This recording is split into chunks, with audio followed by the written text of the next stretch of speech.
Hello friends, आपको एक बहुत पते की बात आज बताता हूँ। एक एक बात को ध्यान से सुनना है। कई बार मुझसे स्टूडेंट्स ने पूछा किसी हिंदी के वर्ड के लिए कि इसको इंग्लिश में कैसे लिखेंगे, यानी कि इंग्लिश में इसकी स्पेलिंग क्या हो। तो मैं देखिए, मैं आपको एक बात बताता हूँ। जो इंग्लिश लैंग्वेज का अगर कोई वर्ड है, यानी कि अगर ओरिजिनल इंग्लिश लैंग्वेज का कोई वर्ड है, जैसे ईट, स्लीप, गो, रन, ये सब इंग्लिश के वर्ड्स हैं, ये हिंदी लैंग्वेज के तो वर्ड्स नहीं है। तो इनकी स्पेलिंग तो वैसे ही आपको लिखनी है जैसे वो पहले से चली आ रही है। अगर किसी वर्ड की स्पेलिंग में कन्फ्यूजन हो तो आप उसको डिक्शनरी में देख सकते हैं कि सही स्पेलिंग क्या है। लेकिन जो हिंदी लैंग्वेज के वर्ड्स हैं, जैसे सुनील, पंकज, मनोहर, ये सब वर्ड्स अगर हों और इनको इंग्लिश में लिखना हो तो इनकी सही स्पेलिंग क्या होगी। तो देखिए दोस्तों, मैं आपको एक बात बताता हूँ। जो इंग्लिश लैंग्वेज के वर्ड्स हैं, जैसे ईट, स्लीप, गो, रन, उनमें तो रूल चलेगा स्पेलिंग का कि जैसे स्पेलिंग चलती आई वैसे आपको लिखना है। लेकिन अगर हिंदी लैंग्वेज का कोई वर्ड है, जैसे सुनील, पंकज, ये सब, तो इसमें स्पेलिंग का कोई रूल नहीं है। आप जैसे चाहे वैसे ही लिख सकते हैं, या आप क्या कर सकते हैं कि पहले से जैसे लोग लिखते आ रहे हैं आप वैसे भी लिख सकते हैं। हाँ, इसमें जैसे मान लेते हैं एक वर्ड है सुनील, तो देखिए सुनील को अगर थोड़ा सा हम उसका एनालिसिस करें तो सुनील में नी में जो ई है वो बड़ी ई है, तो उसके हिसाब से तो इस वर्ड की स्पेलिंग होनी चाहिए SUNEEL। लेकिन क्या ऐसा लिखते हैं स्पेलिंग? हम सुनील की नहीं लिखते ना, हम लिखते हैं SUNIL। जिसको पढ़ा जाए साउंड के हिसाब से तो उच्चारण होगा सुनील। तो ये तो हम सुनील तो नहीं होता है सुनील, तो SUNEEL होना चाहिए, लेकिन लोग लिखते नहीं, SUNIL लिखते हैं। तो हिंदी में साउंड्स के ऊपर जा करके स्पेलिंग को लिखना मुश्किल है, और चूंकि ये हिंदी लैंग्वेज के वर्ड्स हैं, इंग्लिश के वर्ड्स नहीं है, इसीलिए इनके ऊपर स्पेलिंग का कोई रूल नहीं चलेगा नहीं। आप अपनी मर्जी से लिख सकते हैं। लेकिन इसमें दो बातें हैं। वो दो बातें क्या आपको बताता हूँ। जैसे अगर कोई शहर है भारत में और उसका नाम हिंदी में है, ऑब्वियसली उसका हिंदी में ही नाम होगा, तो अगर सरकारी दस्तावेजों में उसके नाम की जो स्पेलिंग लिखी है तो आपको वो फॉलो करना चाहिए। फॉलो क्या करना चाहिए? फॉलो करना पड़ेगा। आप समझ गए? जैसे सुनील नाम है, तो ये सुनील तो नाम है किसी का, और ये सरकारी दस्तावेजों में ऐसा कोई है नहीं।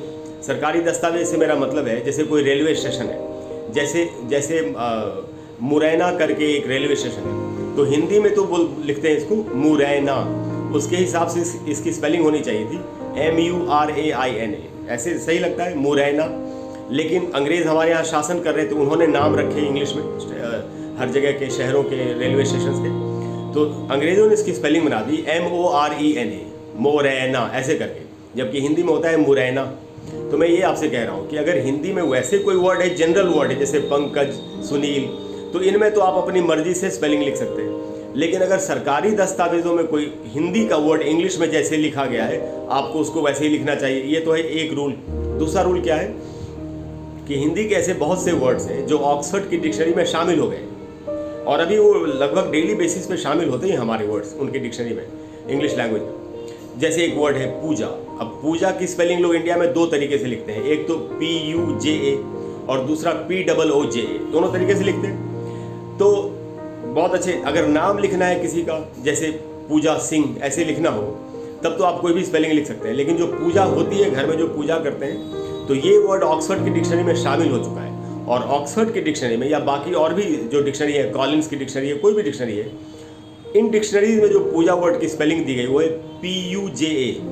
तो अब चूंकि ये इंग्लिश में भी शामिल हो गया है, और अब इसकी इंग्लिश का स्पेलिंग का रूल हो सकता है कि चूंकि ये इंग्लिश लैंग्वेज में शामिल हो गया, तो इसकी स्पेलिंग हमको लिखनी चाहिए PUJA। कि जैसे अगर बोला मैं पूजा कर रहा था, तो इंग्लिश में आप ऐसे लिख सकते हैं I was performing पूजा। अब आपको पूजा के लिए वैसे भी अलग से ही बता रहा हूँ कि वर्शिप लिखने की जरूरत नहीं, क्योंकि पूजा वर्ड ऑलरेडी इंग्लिश लैंग्वेज में शामिल हो चुका है। इसलिए अगर आप लिखेंगे, परफॉर्म का मतलब होता है करना, तो I was performing पूजा, तो ये कहीं से भी ये ट्रांसलेशन गलत नहीं होगा, क्योंकि पूजा वर्ड इंग्लिश लैंग्वेज में शामिल हो चुका है। तो आप समझ गए दोस्तों मैं क्या कह रहा था। हिंदी का अगर कोई वर्ड है जिसको आपको इंग्लिश में लिखना है, तो उसकी स्पेलिंग का कोई रूल नहीं हो सकता, अगर वो जनरल वर्ड है जैसे पंकज या सुनील या इस तरह से। लेकिन अगर सरकारी दस्तावेजों में किसी शहर का, किसी रेलवे स्टेशन का जो नाम अंग्रेज़ों ने लिख दिया और जो चलता आ रहा है, फिर आपको वही वाली स्पेलिंग लिखनी पड़ेगी। ये था पहला रूल। और दूसरा रूल है कि अगर ऑक्सफोर्ड की डिक्शनरी में कोई हिंदी का वर्ड शामिल हो गया है, तब ऑक्सफोर्ड वालों ने जो उसकी स्पेलिंग लिखी है, आपको वही स्पेलिंग लिखनी चाहिए। तो मुझे उम्मीद है दोस्तों कि आज के बाद आपको कोई कन्फ्यूजन अब नहीं होगी कि हिंदी के किसी वर्ड की स्पेलिंग इंग्लिश में कैसे लिखनी चाहिए।